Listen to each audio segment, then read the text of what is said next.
I think the ultimate factor in attending Stevens was the employment opportunities on campus. In my third semester going into software engineering, because I had a lot of friends that had coding experience in high school and I had none, and going into this field, it was very difficult, but over time I found that I was becoming more and more prepared, either through the co-op program, my courses, or my own personal projects, that now I feel that I'm ready to take that next step and go into the workforce. So my first co-op internship was at Movado Group, where I worked in the supply chain department.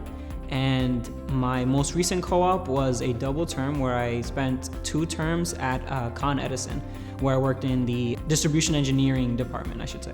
I've also been able to study abroad in Costa Rica, which was an amazing experience and not like any other, and I never have even dreamed of studying in Costa Rica if not for the Clark Scholarship. It's been amazing for my college experience and even my social life. Like just having those friends and sharing those connections is really amazing.